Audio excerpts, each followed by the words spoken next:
during your spiritual process or your awakening process, you have to be keenly aware of that very subtle state of consciousness where you kind of look down on other people who haven't evolved to a certain state of consciousness in their life.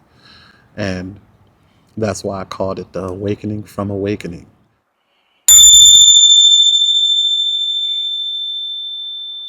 There is a point in life here where an awakening or a shift in consciousness may happen for you. And at that point, that's wonderful. That's the nature of existence. That's the nature of the universe for evolution to continue as far as it can go. You see it in plants. Some plants you see, they grow to a certain point and then they start to flower at a certain point.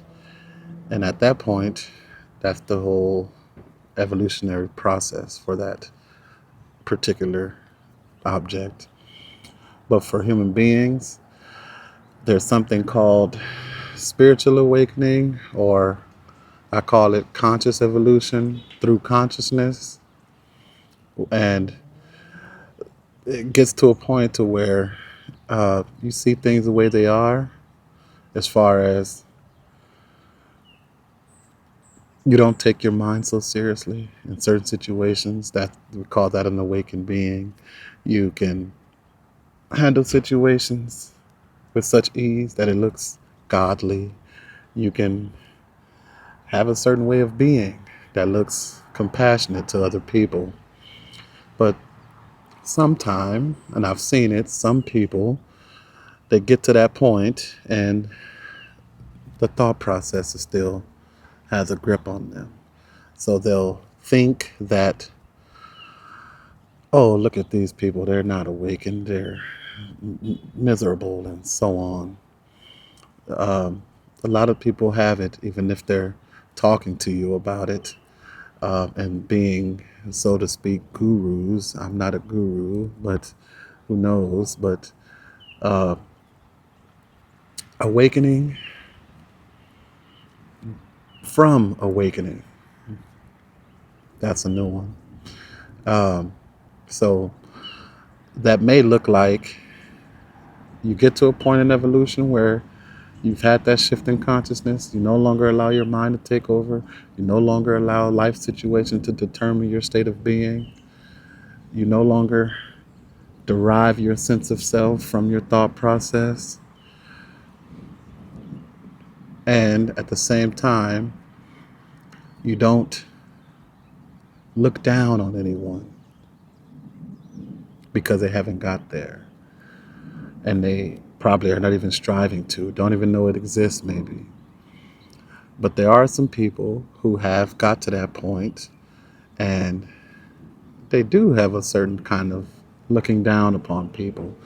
So during your spiritual process or your awakening process, you have to be keenly aware of that very subtle state of consciousness where you kind of look down on other people who haven't evolved to a certain state of consciousness in their life.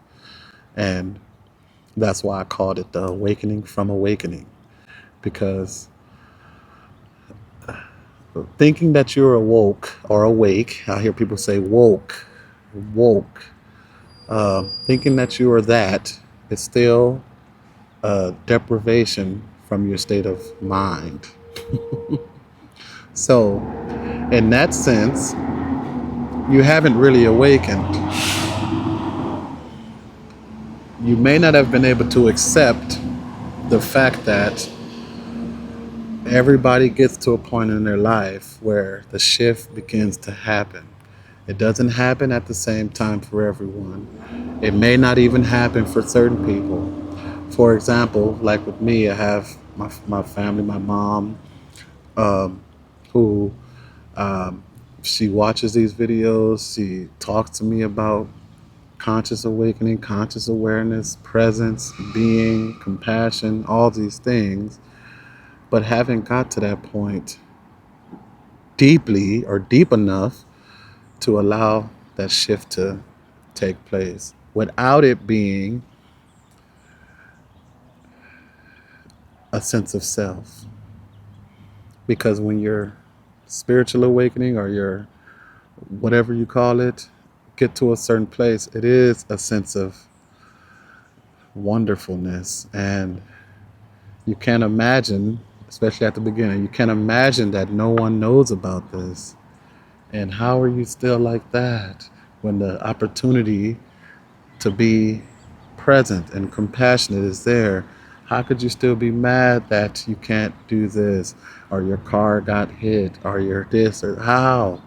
If you absolutely see that you can go beyond it and handle the situation, tend to the situation, but at the same time be at ease and not stressed and not full of anxiety. So, having that type of thought process towards another person when you see that they haven't got to that state of consciousness in their life is still happening in the biggest spiritual teachers or the biggest religious people, where they feel like subtly, they may not say it, of course, they're not going to say it, and you may even barely be able to realize it, but it's there. You can see it in some of their possessions, big house, big car, some of their worldly things. I got to have the best this, I got to have the best that, because life probably has given them access to it, and that's fine. But somewhere there's still some confusion about the identification with thought.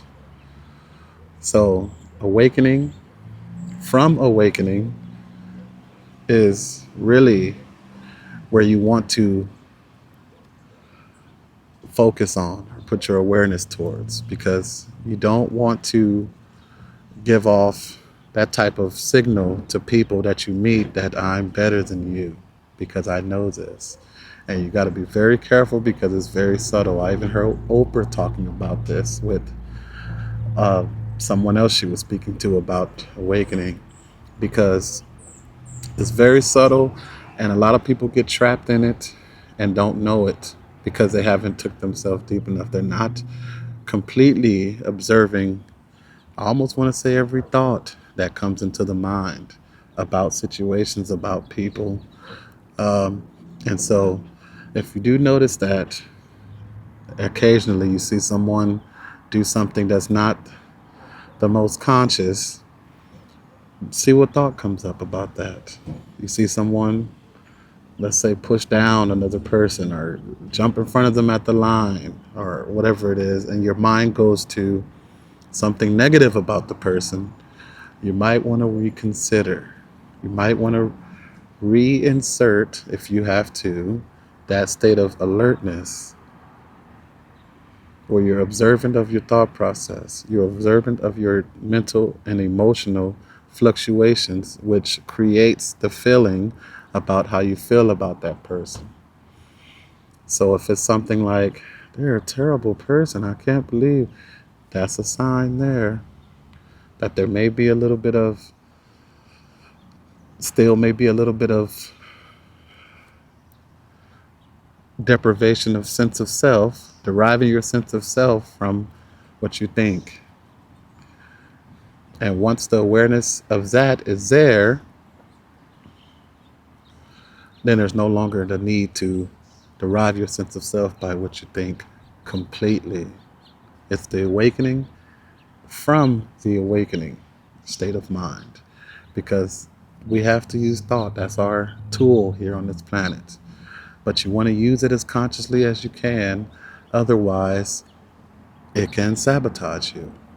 And it may be even in subtle things. You may not do bad things to people. You may not cut in front of the line of people, but you still have a negative connotation towards people very subtly. And you want to watch that so that your awakening doesn't turn into a subtle sense of self where you can still minimize or put people down in a sense. You want it to be as genuine as possible, as compassionate as possible.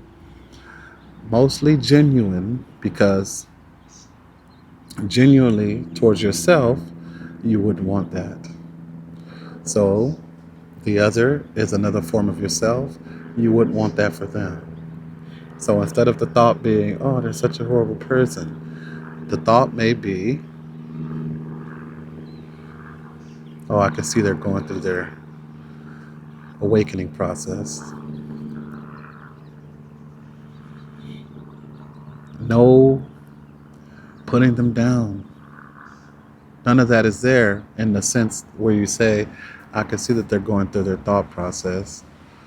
And yes, you may not be able to say, oh, I want to point to a certain thing in the aspect of what just happened there with you. You may not be able to go there with the person, but just knowing it for yourself that you don't look down on anyone. You don't really look up to anyone. Everyone is just has this equality about themselves and about yourself, and everything's okay.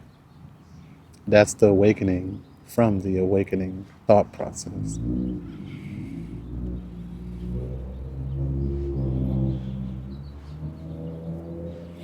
Thank you for joining me.